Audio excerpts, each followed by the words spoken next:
Good morning everyone in F1S and F1A, and welcome to Maths for Thursday. Today our learning intention is, we are revisiting what's important about counting. Our success criteria is, I can count each movement once and only once. If you haven't already, pause this video and go back to do the number fluency activity.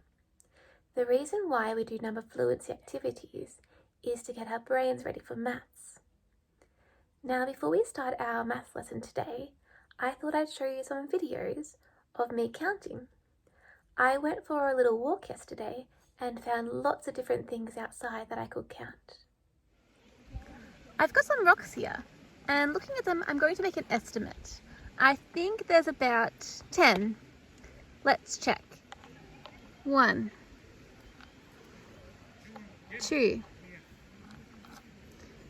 3, 4, 5, 6, 7, 8, 9, 10, 11. I'm starting a new row so that I know that there's 10 here and one more makes 11. Let's double check that there's 10 in the first row. 1, 2, 3, 4, 5, 6, 7, 8, 9, 10, and one more makes 11. So there's 10 and one more is 11. So this time I've got this collection of rocks over here. First I'm going to make an estimate. Remember that an estimate is a reasonable guess of how many I think that there are. I think, looking at this collection, that there is definitely more than 10, but probably less than 30. I'm going to say about 20. So my estimate is that there are 20 rocks. What's your estimate? Great. Let's start counting now. This time, because I've got quite a few rocks, I'm going to count by twos. So I'm going to move them over to this side as I count so that I know that they're counted. And rather than counting by ones, I'm going to move 2 rocks across at a time. So there's 2. And when I count, I'm going to count by twos. So adding 2 every time. Okay, let's start. 2, 4, 6, 8, 10, 12,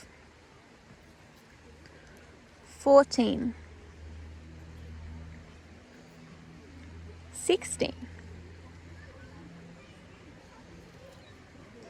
18, 20, 22, and one more makes 23. Okay, back to our lesson. So today in maths, we're going to do something very similar to yesterday's maths lesson. We're going to keep adding to our dance, but the way that we record our dance moves is a little bit different. I'll show you. My dance is going to start in the same way as it did yesterday. I'm going to start with spinning. And I know I want to spin around 1 time, so I'm going to write a 1 next to my drawing of the dance move. I might even put a circle around that 1 so that it's really clear that that is 1 time. You could also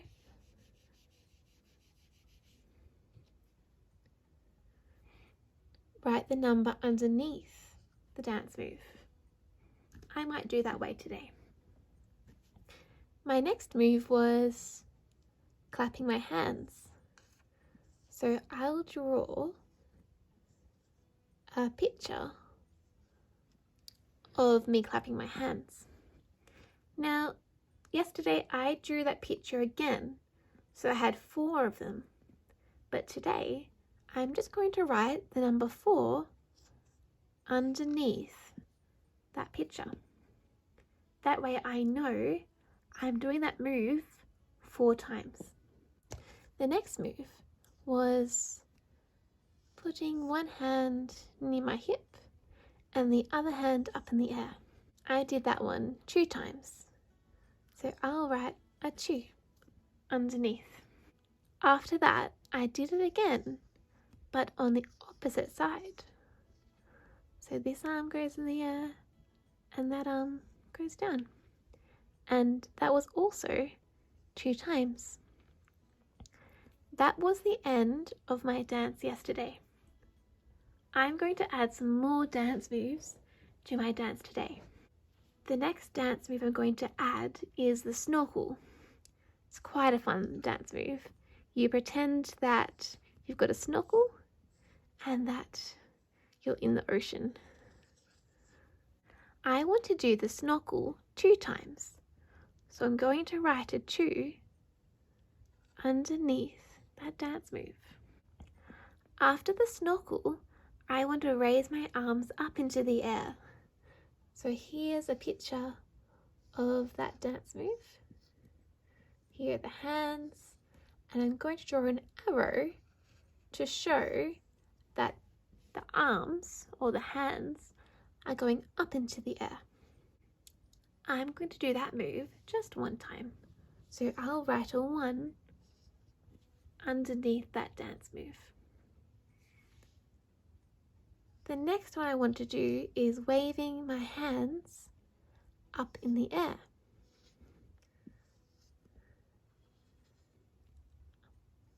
These lines here are showing that my arms or my hands are going back and forth. I want to wave them 2 times. There's my 2. After waving them up in the air, I want to wave them down near the ground. So I'll draw something very similar, but this time my arms are down here.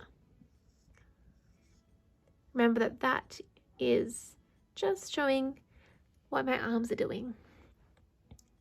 I only want to do that one 1 time. Okay. The next one is I want to bob down. This arrow is just showing that I'm bobbing down. I want to bob down 1 time and then spring up 1 time. Okay, that's it. Now have a go at planning your dance. See if you can draw the movement and then write the number that shows how many times you're going to do the movement. You might like to put circles around them so that it's really clear.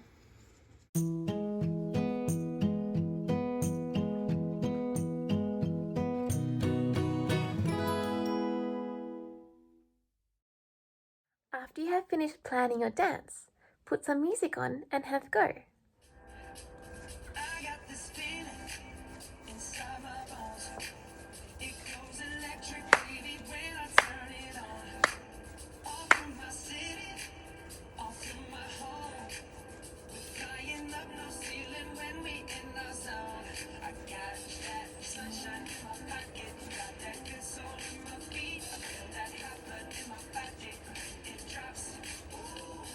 Don't forget that after you finish your dance, you can always teach it to someone else in your family so that you can dance together. I taught my dance to my sister Imogen. I'll show you now.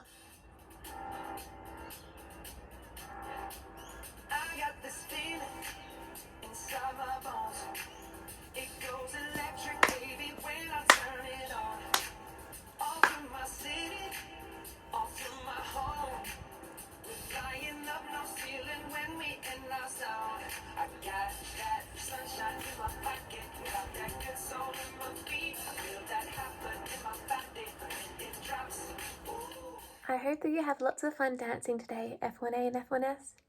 If you'd like to show me or Saskia your dance, please send us a video. Bye everyone.